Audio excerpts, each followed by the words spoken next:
بيبدأ فيلم النهاردة مع مقاتل الفايكنج الشهير أندر، واللي بيبقى بيقاتل زعيم جماعة البيض المتوحش أملت، والاتنين بيفضلوا يضربوا في بعض بالسيوف بشكل قبيح جدا زي ما انت شايف كده، بس احنا هنعتبرها مبارزة شرسة وكأننا مش شايفين. المهم ان أملت ده بيقدر يوقع السيف من ايد أندر وبيبقى خلاص هيقتله، فبيقول له أندر انا بس عايز اعيش في سلام بعيد عن المشاكل، لكن أملت بيرفض الكلام ده وبيقول له انا عارف انك متوحش والشيطان عايش جواك. فبيحاول أندر يوضح له ان الكلام ده عدى عليه سنين ودلوقتي بقى راجل في حاله، ولما بيلاقيه أملت مصمم بيقول له خلاص اقتلني يا عم وحررني من الحياة دي. بس الغريب بقى ان أملت بيرفض وبيقول له ده انت عندك عيلة لازم اعذبهم قدامك الاول وبعد كده افكر اموتك. فبيتأثر أندر قوي وبيقول له يا عم اتقي الله واقتلني وخلينا نخلص، بس أملت بيصمم انه مش هيقتله الا لما يبهدل عيلته كلها قدامه الاول، وطبعا ساعتها بيتعصب أندر وبيبقى هيطلع الوحش الصغنن اللي جواه، فبيرمي أملت السيف وبيدخل معاه في قتال بالايد. والحقيقة الاتنين مستواهم زي الزفت، لا بيعرفوا يقاتلوا ولا نيلة، بس المهم ان أملت بيقدر يوقع أندر على الارض وبيتفادى ضرباته الهبلة بكل سهولة. هما الحقيقة عار على الفايكنج بس ملناش دعوة. المهم المعلم أندر بيتهور وبيروح يمسك السيف يقاتل بيه، فبيطلب منه أملت يوافق على دخول ألعاب القوة هو وعيلته وهيفكر يسيبه عايش، لكن أندر بيبقى فاهم انها ألعاب وحشية ومحدش بيخرج منها على قيد الحياة، وبيفضل يتوسل لأملت علشان يغير رأيه ويعمله هدنة، بس أملت بيرفض تماما وبيفضل يشتمه هو وعيلته وبيقول له انت لو ما قتلتنيش دلوقتي هروح اعذب مراتك وابنك وبنتك كمان. فبيتعصب أندر على الاخر وبيديله ضربة تخليه ينزف كاتشب من بقه وبيقع على الارض ميت في الحال. في الوقت ده بقى مرات أملت واللي اسمها ستريد بتبقى قاعدة بتتفرج على ابنها الكبير فينر وهو بيعلم ابنها الأصغر بودل القتال، وبيبقى بودل كحيان خالص وبيغش علشان يعرف يبعد عن فينر، بس فجأة بيجي لهم أحد أتباع أملت وبيعرفهم اللي حصل له وإن أندر قتل أملت بشكل متوحش وأنهى حياته. فبتتصدم استريد وعيالها تماما، بس خلينا نسيبهم مصدومين ونروح لابن أندر اللي اسمه جاك، وبيبقى قاعد مع عمه جونار وبيسأله عن جماعة البيض، فبيحكي له جونار انهم كانوا ناس كويسين زمان لكن حاليا متوحشين، وان أملت بيحاول بكل الطرق يخلي أندر يشارك في ألعابه هو والعيلة كلها بما فيهم أمه وأخته هيلدا، ودي ألعاب وحشية زي قتال الديوك بالظبط. وفجأة بيجي أندر عند البيت وهو ماسك بطنه عنده مغص تقريبا، وبيحكي لجاك وجونار انه قتل أملت، فجاك بيقول له طب ما عسل كده مش هنشارك في الألعاب اهو. وبتيجي الزوجة وهيلدا يرحبوا بأندر هما كمان، فبيلاقوه بيقول لهم احنا لازم نسيب المنطقة هنا ونمشي فورا، وبيوضح لهيلدا انه اتعرف على أملت ايام الحرب وفجأة ظهر في حياته من جديد وكان عايزهم كلهم يشاركوا في ألعابه الوحشية، وبيأكد لهم ان أملت عنده اولاد واكيد هيبقوا عايزين ينتقموا لابوهم، فاحنا هنسيبهم بقى ونسافر للغرب طول الفيلم علشان نجري منهم. وجاك ساعتها بيقول له بس انت معانا وعمي كمان فاكيد نقدر عليهم، بس بيقول له يا حبيبي بس والنبي انت ما شفتش ابوك بيقاتل ازاي. والحمد لله أندر بيرفض وبيقول لهم احنا مش هينفع نفضل هنا ونستنى المصير الأسوأ. فبتقول له مراته بس احنا اتولدنا وعشنا حياتنا كلها هنا، فبيقول لها وعايز عيالك يندفنوا هنا برضو ان شاء الله ولا ايه. فبيطلع جونار في الموضوع وبيقول له انه مش هيقدر يسافر معاهم لان مراته مدفونه هنا، فبيقول له أندر مش وقت تعب شديد وروحها كده كده هتبقى معانا في اي مكان نروحه. في الوقت ده بقى بيبقى فينر اللي اخد مكان ابوه أملت قاعد غضبان جدا وبيستعد للانتقام، وبيقرر يمشي على نفس النهج بتاع ابوه ويجيب أندر وعيلته ويجبرهم على المشاركة في الألعاب الوحشية. هتقولي هو مفيش غير أندر وعيلته في العالم كله؟ هقولك أيوة يا صديقي مفيش غيرهم فعلا. المهم إن جونار بيروح عند قبر مراته وبيعتذر لها إنه هيضطر يسيبها ويمشي، لكنه لازم يحمي أخوه وعيلته مهما كان التمن. بس أثناء ما هو واقف بيلاقي واحد من جماعة أملت داخل عليه وبيطلب منه يجيب أندر والعيلة ويتحرك معاه بهدوء أحسن له، خصوصا إنه لو رفض هيبعتوا رجالة ما تعرفش الرحمة وهيأذوهم جامد. بس جونار بيرفض طبعا وبينزل شتايم في فينر وبيقول له ده حتة عيل ما يعرفش يعمل معانا حاجة، فبيتجنن الراجل وبيدخل في قتال معاه بالسيف، وجونار وقتها بيحاول يتفادى ضرباته واحدة ورا التانية بس مش ببراعة شديدة ولا حاجة، والراجل أصلا ضخم على الفاضي ومش قادر على جونار العجوز. جونار بقى لما بيلاقي الحكاية كده بيغفله وبيعد على إيده وبيضرب بالتانية وبيناوله ضربة قوية بالمطرقة بتجيب أجله في الحال، وبيرجع جري على أندر وبيقول له احنا لازم نمشي دلوقتي حالا. المهم في الوقت ده بتكون استريد بتشجع فينر علشان ينتقم لابوه بكل وحشية، بس ما يروحش يقتلهم عشوائي كده، لأ لازم يجيبهم يشاركوا في الألعاب زي ما أبوه كان بيتمنى، وبتفضل تغذيه على الوحشية والعنف ولا كأنها بتغذيه على بيتزا مثلا. أما أندر وعيلته بقى فبيبدأوا الترحال وسط الغابات لحد ما هيلدا بتتعب وبيقفوا يشربوا مية ويرتاحوا شوية، وساعتها أندر بيحذر أخوه من أتباع أملت وبيقول له أنت ناسي إحنا عملنا إيه في الحرب زمان ولا إيه؟ وتقريبا كده شكله أصلا كذاب وتلاقيه ما راحش الحرب أصلا، هو بس بيحاول يوصل له إن أتباع أملت بربرة وما يعرفوش معنى الرحمة، ولو مسكوهم هتكون نهايتهم أسوأ من الموت. وبيفضل أندر يلوم نفسه إنه قتل أملت وحكم عليهم بالترحال من أرضهم اللي عاشوا وتربوا فيها. هنا بقى الزوجة بتسأل أندر هو احنا هنعمل ايه بعد ما نوصل الغرب؟ فبيقول لها هنبني بيت على شط اسكندرية ونعيش فيه، كده كده معانا دهب كتير والدنيا حلوة يعني. بس فجأة وهما بيتكلموا بيظهر 2 من أتباع أملت جايين يتقتلوا، فعلا هما جايين يتقتلوا مش هيعملوا حاجة. وجونار بيطلب وقتها من جاك يجري مع أمه وأخته ويسيبوا هو وأندر يتصرفوا معاهم، وبتبدأ بقى المعركة وكل واحد من الأخين بياخد له واحد على جنب يتقاتل معاه، وشوية خبط سيوف وحركات بقى من اللي قلبك ما يحبهاش دي، والرجالة بتعمل اللي عليها الصراحة وبيحاولوا، لدرجة ان الراجل اللي مع جونار بيخبط دماغه في الحيطة فبيتعصب جونار وبيديله ضربة سيف يقتله. اما أندر فبيبقى قتاله شرس وغشيم جدا مع الراجل التاني لحد ما هو كمان بينجح في القضاء عليه لانه البطل ومش هينفع يموت دلوقتي. وبالنسبة لجاك فبيشوف مكان يتداروا فيه شوية وبيشاور لأمه عليه، لكنه بيتصدم إن هيلدا اختفت فجأة من قدامهم، وبيلاقوا محارب تبع أملت وجاك بيدخل يبارزوا بالسيف على طول، بس الواد طلع نينجا وبينزل ضرب في المحارب بمنتهى القوة لدرجة إن المحارب بيقول له أنا هشوفك تاني وبيسيبه وبيمشي. فبيقف جاك ببلاهة غير عادية يصرخ وبيقول له أختي فين يا عم أنت؟ طب يا عم ما تروح تجري وراه، سبته يمشي ليه؟ ما تفهمش بقى. وحتى امه بتفضل تولول فبيخشن صوته كده وبيقول لها ما تقلقيش يا ست الحبايب، هنرجع هيلدا مهما كانت العواقب. اما الاخوه بقى الدمار اللي الحديد في ايديهم بيبقى نار، بيشوفوا محارب عجوز تبع أملت كان زهقان وجاي يتقتل على السريع كده، بس العجوز بيخذلني وبينزل فيهم ضرب الاتنين بمنتهى الشراسه والعنف، لا وكل ده بايده فقط لا غير. بيمسك أندر يخنقه من رقبته جامد في الشجره وهو بيضحك ضحكات شريره متقطعه، فبيقوم جونار يدافع عن اخوه وبيطير العجوز في الارض وبينزل عليه بالمطرقه بتاعته بمنتهى العنف بينهي حياته للابد. وكده برضه يعني جاي يموت زي ما انا قلت، هو بس عمل حركتين كده علشان ما يبقاش جه على الفاضي. وعامه بيقرر الاخ أندر يكمل الطريق علشان يجتمع بباقي العيله، واول ما بيشوف مراته وابنه بس بيتصدم وبيسالهم عن اللي حصل لهيلدا اللي كانت في الوقت ده مربوطه عند قبيله أملت، وبتدخل عليها استريد تقول لها انت بقى اللي ابوكي قتل جوزي ونن عيني، ده انت هتشوفي سواد انت وامك عمركم ما شفتوه قبل كده. وبتقول لها برضو الحمد لله اني خلفت ولدين وما جبتش بنات تعبانه زيك. فبتتقمص هيلدا دور حمامه السلام وبتقول لها انا ماليش في القتال وعايز اعيش في سلام مش اكتر. بس استريد طبعا زوجة الشيطان نفسه وبتتبع نفس النهج بتاعه وبتصمم انها تدخلهم الالعاب رغما عن انفهم، وبتحكي لها بقى انها كانت في الحرب زمان وبتتعرض للاعتداء،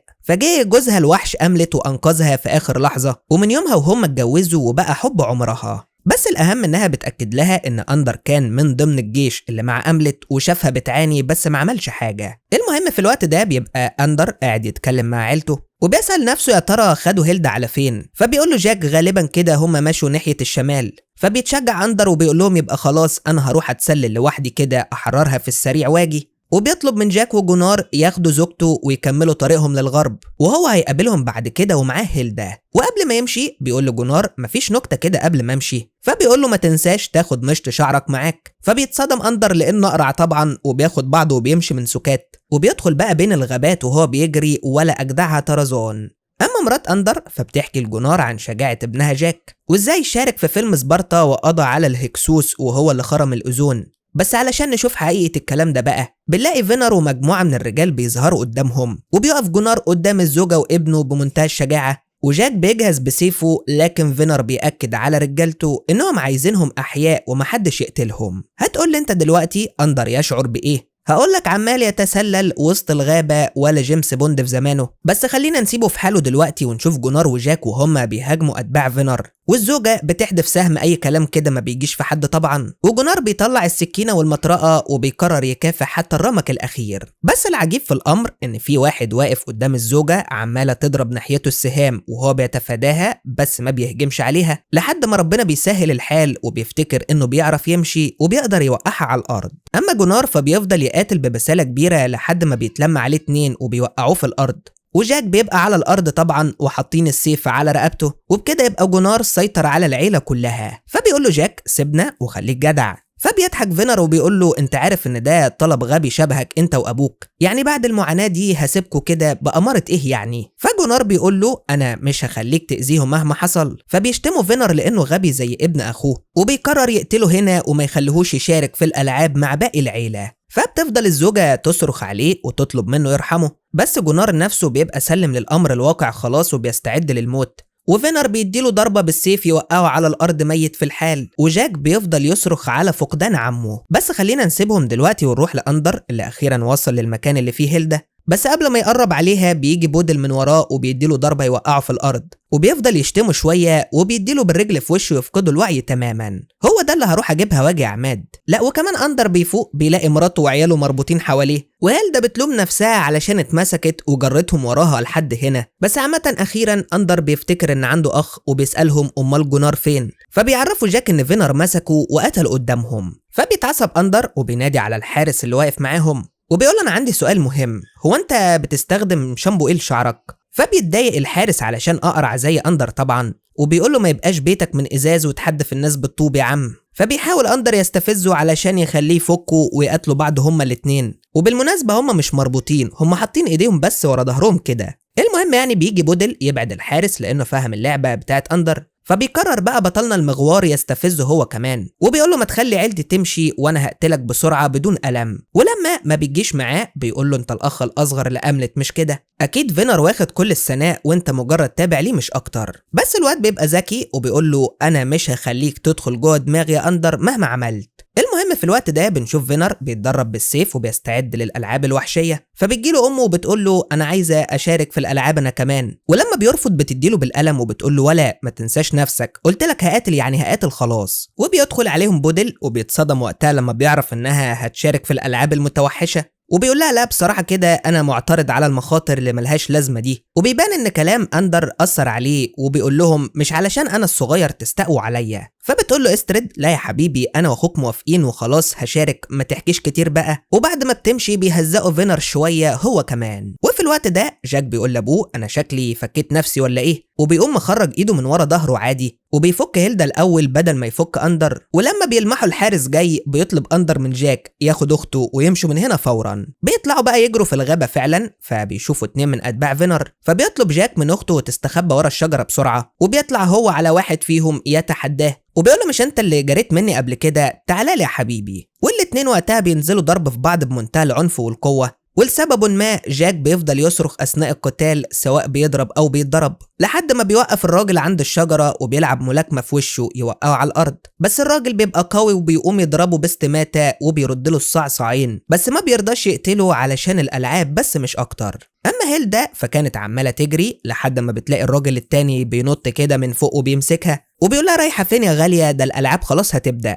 علشان يتفاجئ أندر بجاك داخل عليه مرة تانية، ولما بيسألوه عن أخته بيقول لهم ما تقلقوش أكيد كويسة. والحارس بعد كده بياخد أندر علشان استرد عايزة تهزق فيه شوية. وأول بقى ما بتشوفه بتقول له أنت شبه أملت في حاجات كتير قوي، هو صحيح كان عنده شعر وأنت لأ، لكن أنتوا الاتنين كنتوا متوحشين زمان، فاكر ولا فكرك؟ فبيعتذر لها أندر وبيقول لها أنا ما كنتش قادر أنقذك زمان يا إما كانوا هيقتلوني. فبتقول له أمال أملت يا أخويا ما عملش زيك ليه وجه أنقذني من المتوحشين. فبيحاول بطلنا المغوار يقنعها بكل الطرق إنه جبان وما كانش يقدر يعمل حاجة، لكنها بتفضل تهزق فيه وتشتمه ولا بتلتفت لكلامه أساسا. وبتقول له مرة راجل طلع على المعاش معرفش ينزل، فبيتصدم أندر وبيخلي الحارس يرجعه لمكانه أحسن، بس بيعدي بيه الأول على فينر يديله جرعة التهزيق هو كمان. فبيعرفوا أندر إنه حاول يعمل هدنة مع أبوه ويعيشوا في سلام، لكن هو اللي رفض. فبيتعصب فينر وبيأكد له ان مفيش سلام في العالم ده ولازم كلهم يبقوا متوحشين. فبيقول له اندر طب مره راجل طلع على المعاش معرفش ينزل. فبيتعصب فينر جامد لانها نكته بايخه طبعا، وبيقول انا هخليك انت وعيلتك تشاركوا في الالعاب واقتلكوا بايديا. لحد بقى ما اخيرا بنوصل للالعاب واندر بيجي مع عيلته علشان يشاركوا،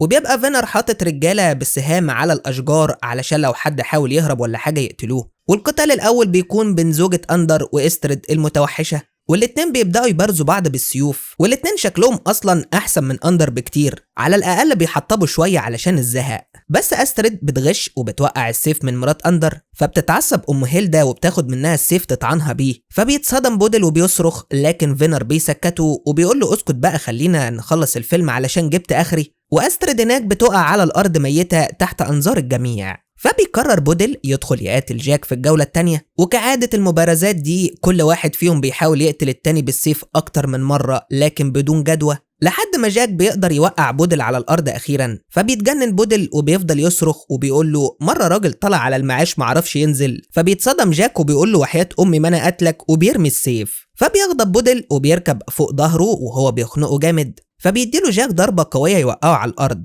ولحسن الحظ بيقع على قطعة خشب بتقسم ظهره نصين، لكن جاك بيصمم انه ما يقتلوش بعد النكتة البايخة دي. فبيروح فينر يقتل بودل بنفسه علشان يريحه من عذابه. وساعتها بقى بيقرر فينر ينزل يقاتل هيلدا. فبيتجنن اندر وبيقول له ما تهزرش يا فينر، البت مش قدك، انت عايز تقاتل قاتلني انا وانا هعلمك الادب. وفعلا بياخد السيف وبيدخل في قتال اخير مع فينر، واللي بيقدر يوقعه في بداية القتال وبيسخر منه قدام الكل. بس اندر المغوار بيقوم يأذينا بصريا وبيحاول يتصدى ليه لكنه بيقع تاني. وساعتها بقى بيقول ما بدهاش وبيسيب السيف من ايده وبيفضل يعمل تدريبات تأمل ويحول وشه بطريقة غريبة كده لحد ما بيمسك السيف تاني وشكله شحن طاقة بالحركتين اللي عملهم، لانه بدأ يهجم على فينر من كل حدب وصوب وبيقدر يجرحه في رجله ويوقعه على الارض. لكن فينر بيقوم وبيحاول معاه مرة تانية لكن بدون جدوى، واندر بياخد منه السيف وبيفضل يضربه بالاتنين على الهوا كده لحد ما بيديله الطعنة الأخيرة اللي بتجيب أجله في الحال. وساعتها فينر بيقول له طب تصدق بقى الراجل اللي طلع على المعاش معرفش ينزل. فبيتعصب أندر على الآخر وبيديله ضربة تنهي حياته. وللعلم دي أول مرة نشوف السيف ملطخ بالدماء في الفيلم كله. بس على العموم يعني في النهاية أندر الطيب بيحضن عيلته بعد ما قدر ينتصر على الأشرار، ورجالة فينر لما بيلاقوا الدنيا كده قالوا خلاص بقى نمشي احنا ونسيبهم في حالهم أحسن. بس قبل ما نمشي يا صديقي في سؤال مهم عاوز أسأله لك، هو فعلا الراجل اللي طلع على المعاش معرفش ينزل؟ هستنى ردكم في الكومنتات. يا رب يكون الملخص عجبكم،